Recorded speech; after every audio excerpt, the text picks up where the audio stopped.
So welcome today for the Community Food Systems Network at the Community Food Systems Working Group at the Legislature Working Group. I'm Andrew, and looking forward to talking about what y'all are working on as far as food systems and how your bills are doing now that the session is underway. I guess it's been like a little over a month or so as things been moving. So.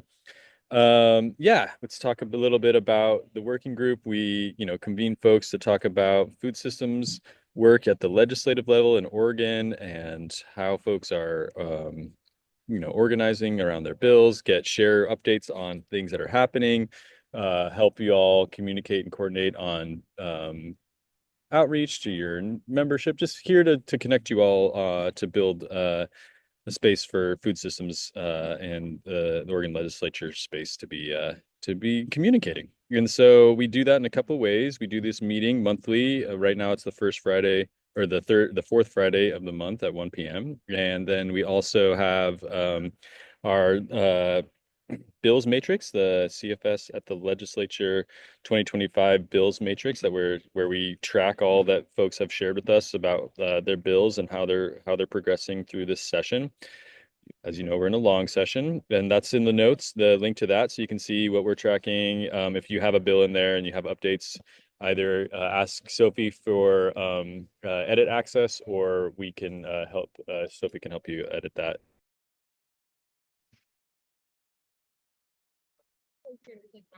Great. Yeah, sorry about that. I was just saying that do you have any like little thing that they just want to add, like this is a good point of contact, My internet is not that you sick. can feel free to comment.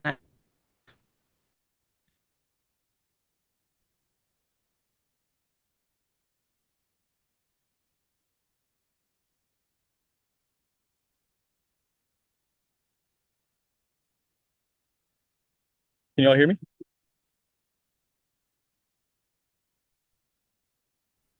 Um, Folks who have been engaged with the legislature so far, how are things feeling? We had a fairly decent revenue forecast this week, but I know things are still kind of tense because we don't know what's going to happen with federal funding. Does anyone have any reflections on how things are feeling at the legislature with legislators?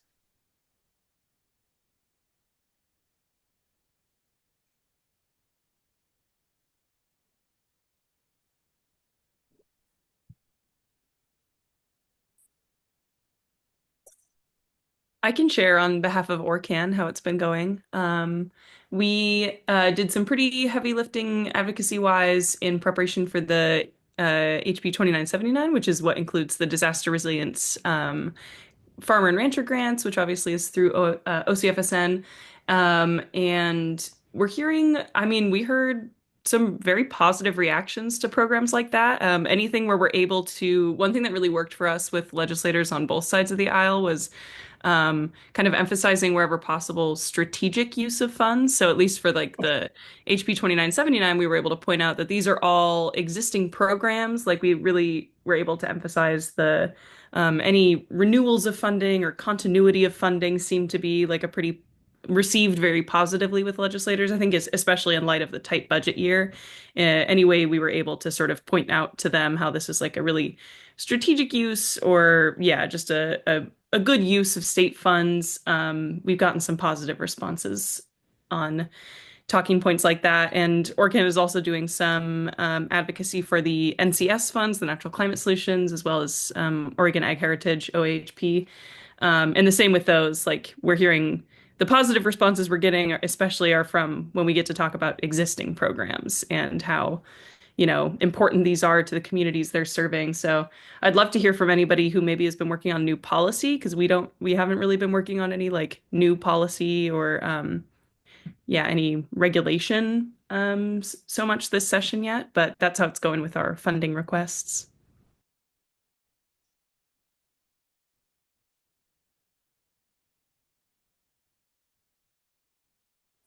Thank you, Sophie. And, I recognize that many people on this call are with organizations who work on policy, but you may not be the ones, quote unquote, in the building. Um, with all the uncertainty, I'm sure People are trying to say not too much. So I'm curious with the organizations who are here, like Jim, for example, with Central Coast Food Web, how closely is Central Coast Food Web watching the legislative session? I mean, I think you all were involved with the Blue Economy Project, correct? Right. Yeah. And just as a caveat, I'm relatively new. I only came on in July. Mhm. So I'm much more familiar with like last session and what Gomberg David has done. And we've been working with 3814 quite a bit. 3810, 3410, sorry. I get it mixed up with our address, to be honest with you. But at any Funny. rate, one good thing that's happening from our end, though, is that we've struggled with USDA for a bit, even before the federal freeze happened. And a week and a half ago, all of a sudden, our money started coming. So I don't know why, but we're getting funding that has been held up actually for months. And So what's that source? USDA, Was it a grant? yes, Oh, interesting. So maybe they're finally, FMPP. oh, okay. I wonder if they're paying for work that you submitted, before January 19th. So, you know, but that's great to know that money actually came through. Yeah, it lifted our spirits a bit. We Yeah. know that it doesn't mean anything has really changed, but it did encourage us a bit.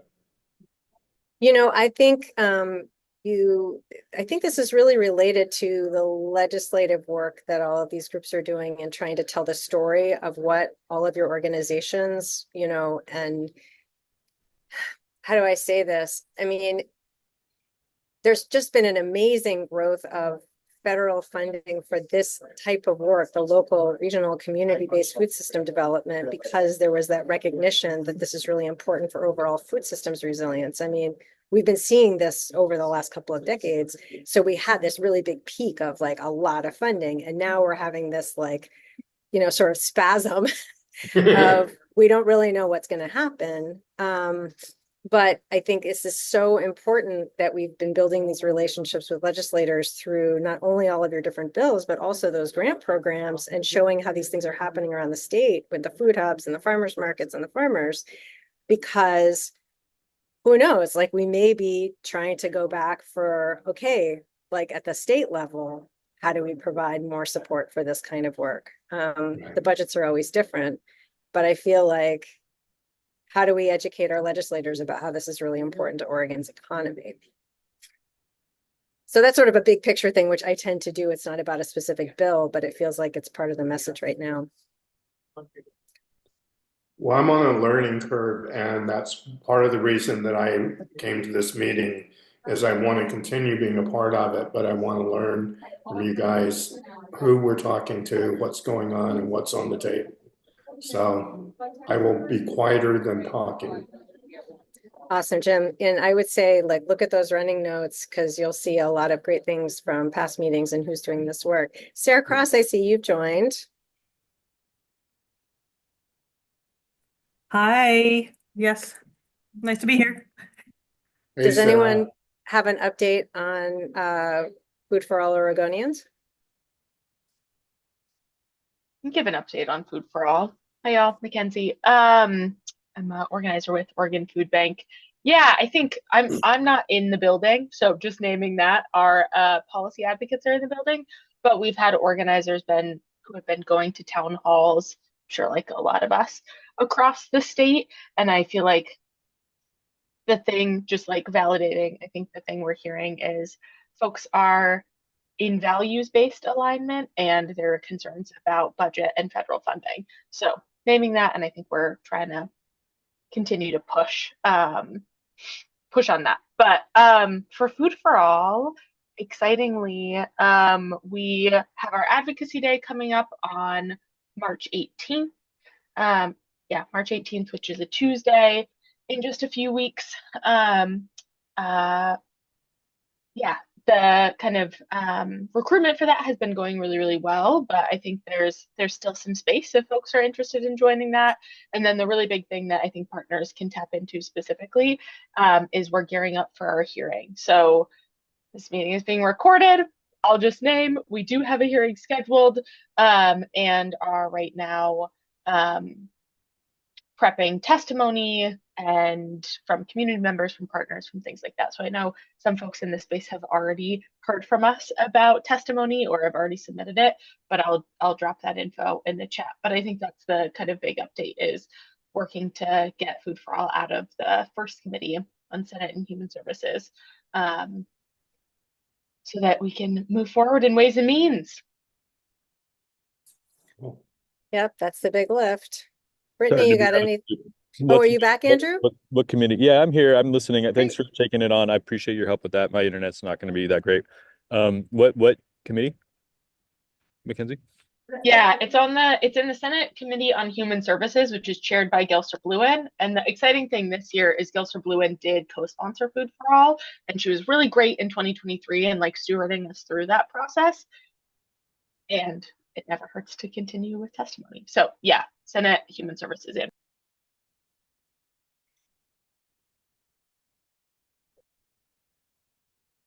Great. Thank you, Mackenzie. Brittany, do you have an update on FOF related? Unfortunately, we don't have much to update. We're still waiting on our water bill, HB 3372. Supposedly there's another amendment being worked on. We haven't seen any language yet still, so we are waiting on that. And our meat processing bill, and the number 2164 is in Ways and Means, going well.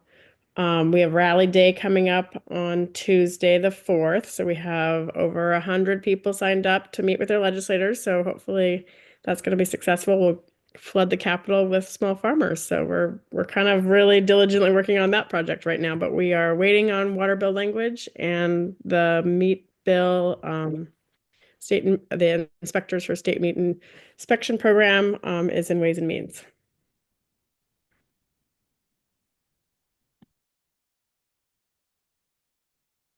And I guess we can provide an update on the 2979 HB 2979, which is with the renewal for the disaster resilience funding. Renewal for disaster resilience funding, and it is passed the House Ag Committee and is in Ways and Means. And yeah, I think that's where we're at there. I don't know if we'll get another hearing or another opportunity to add testimony. But yeah, that's some good news there that it moved forward to the next stage.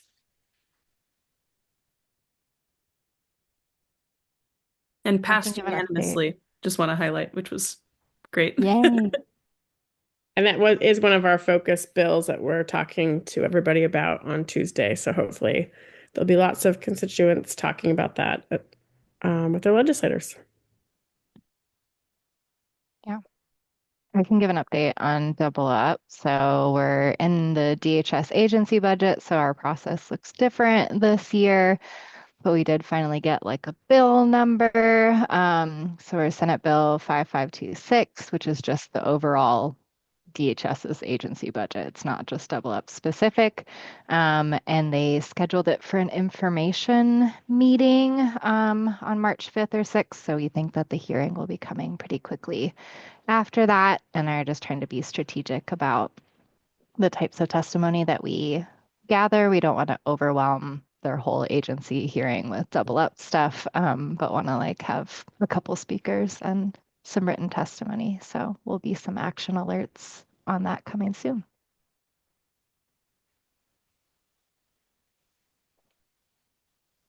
Very cool. Thank you.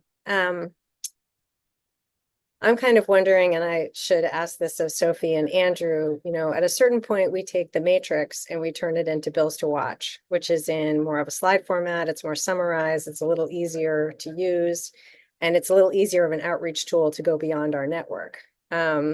And I think we have tended to do that when we actually know what of the 4 billion bills is actually moving forward.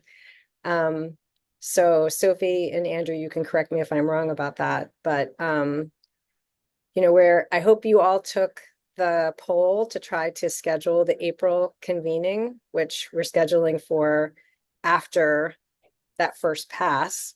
I was trying to remember the other day what that step is when we know, okay, all the opportunities to get bills out of committee, that's over. And if it dies in committee, there it is. Not that it doesn't potentially come back in a scary way at the end, as we've seen things do.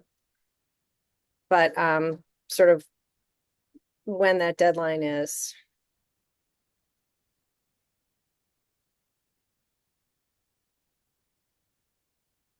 Anyone?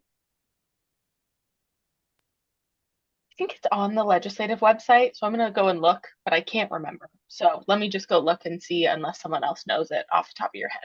We had that in our work plan, and I can dig that up too. I just wondered if anyone had it like tattooed on the back of their forehead or something. And while you're looking that up, also, I want to thank those of you who came and spoke at Small Farms Conference. I hope that that was a valuable session for you and that you were able to chat with folks. I was reflecting with Andrew that we did that for the first time in 2019 at the conference. And it was like, oh, will people come to a session about policy? And they came to a session about policy, and they've been coming to sessions about policy ever since. So that is an institution now, and y'all made that happen. What'd you find, Mackenzie? I think it's the 9th, Like, April 9th. Sorry, Mackenzie. Yeah. no, you're right. It's April 9th. April 9th. Okay, great. So hoping for the 17th, 18th of April, that would be probably better than the day after that deadline to gather and focus on what's going ahead. But we'll see what shakes out. Yeah. I think we'll have a good sense, but we'll get a confirmation of the 9th. Yeah, so please fill that out, the poll. And then we'll be coordinating that with folks to present to the full network about this next iteration of the bills that are moving further forward. And this is something we've done every long session, I think, or we did it the last couple of times. A full convening with our OCFSN membership to give them a detail. Oh, Oregon Nonprofit Leaders. Okay, that's good to know. To give folks an update of what's happening on food systems who aren't in these meetings with the folks who are, in the working on bills specifically, to give them an update of what's going on statewide. I think it's really valuable to share that with the whole network. The conference was great, Lauren. Thank you so much for making sure we were on there. And I think there were some really good questions that came back. Amazing to have folks like Megan and Rachel and Alice to like really give detailed answers to some of the farmers' questions about how this food systems policy is working. A lot of questions on the water stuff. That's a big question for folks.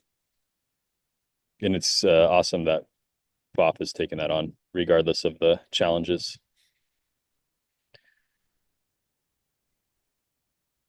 Well, and I think this is also a long-term education about what policy looks like, what is possible through this type of policy. There's how come we can't write a law that? And by doing this year after year, I think folks have really become much more savvy in what is possible through a piece of legislation.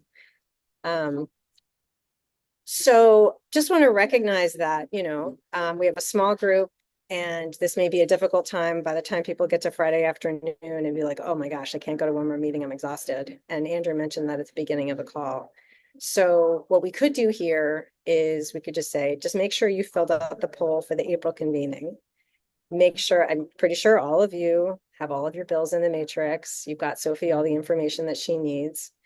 And I guess I would say, we'll regroup about, okay, good, there's the poll for the April one. So Andrew and Sophie, when would we be meeting next if we kept this?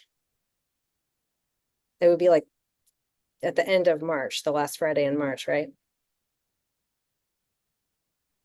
Yes, it's set for March 28th currently. All right. Well, we may want to try to reschedule that. But again, I mean, it's important for folks to know that sometimes we have these smaller groups of people who are actually working on bills. And then we also want to make it a place where folks like Jim can come and say, hey, I don't usually work on policy, but I want to know what's going on. And the April convening really builds us up to that. So we can decide when it gets to the end of March, what's most important to share in a meeting like this. Yeah. So I would say, and then, yeah, Amy Wong sent an email. We put that, I think Sophie already put that in the notes. Is there anything anyone else on this call wants us to know? Does anyone know anything on Oregon Ag Heritage? We'll have to check in with that with the code folks otherwise. And we've lost a pretty important person with Greg and the connection to Thousand Friends that hasn't been fixed, or we haven't found a new person there. And so all the land use law stuff that they're working on, we're not getting an update there. So that's something that Sophie and I, we can work on trying to make sure we get that to this space. Mhm. Yeah, I was gonna say, Greg did forward us the contact info of who's replacing him at A Thousand Friends, so we could I could reach out. I'm happy to. Okay. And actually, just to on Oregon Ag Heritage, I can also give a bit of an update on that from my Orcan side. We are supporting the that ask primarily through the agency budgets, the same as the Natural Climate Solution. So like OWEB just had their agency budget hearing this last week. And there's also an additional OHP funding request that we're supporting. And so far, pretty, yeah, not huge news on Oregon Ag Heritage yet, because I don't believe either of these has come to any kind of vote yet. But we're monitoring as well as OAT, and yeah, happy to take any questions if anybody has any about Oregon Ag Heritage.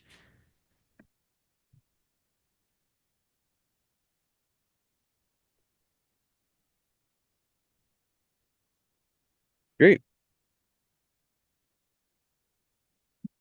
Oh, and I also wanted to say, as far as the Matrix, I've been trying to keep it updated with like where it is. So it should be, I update this at least once a week. I go through and make sure everything's either still in committee if it says it's in committee, or I update it if it's been referred to Ways and Means or whatever's happening. And where possible, I've also added like if there's a hearing upcoming, and I'll have to go through and remove the old hearing notes. I haven't had a chance to do that this week yet, but there should be notes in the matrix about where bills are, and hopefully as we move towards April, things will start to move and we can have a more definitive list of what's actually moving. Thanks for One thing oh, go ahead, Andrew. Oh, sorry. Just saying thanks for managing that. Yes.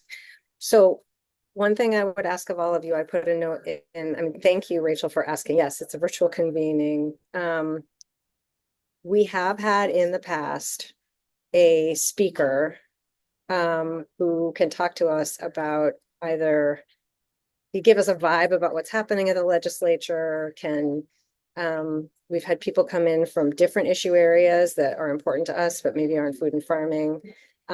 We can totally focus this convening on the bills that our members and close partners are watching. That is completely an option for us. And if we think it's an opportunity to highlight something really big that's happening at the legislature that we as a community may not be paying attention to, but we should, it's also an opportunity to bring someone in. So I just want to stick that in your back brain as if we had someone come in and talk to us and give us the big picture or give us a different view, like who would that be? Again, not required, but just think about it. And then if you think of someone, let us know soon. So with that, I think we could let folks go. What do you think, Andrew and Sophie? Oh, Mackenzie. Just off of that, Lauren, the first group that came to mind is Fair Shot to come talk about the immigrant justice package, because it has so many things related to farm workers, farmers that are highlighted. The other one that came to mind was the transportation justice package. So different, but those were the two, just in case y'all want to kind of explore those two options. But I think the immigrant justice package would be amazing. That would be amazing. If you have ideas for specific people we should invite, can you email those to us? I think that would be awesome. Yeah, let me ask Sammy. She's in that space more. I'll ask and email y'all. Fantastic. Fantastic. That would be Yeah, great. thanks, Mackenzie. I was just looking at that farmer relief bill. Yeah, I want to hear about that. It is so important that we stay educated on all of that. Cool. Amazing. Well, thanks everybody. Thanks for filling in, Lauren, or taking that over for me while I'm out here in the sunshine. And we'll talk to y'all later. Get some sunshine. Yeah. It's good. Thanks, everybody. Thank you Bye. all. Thank you.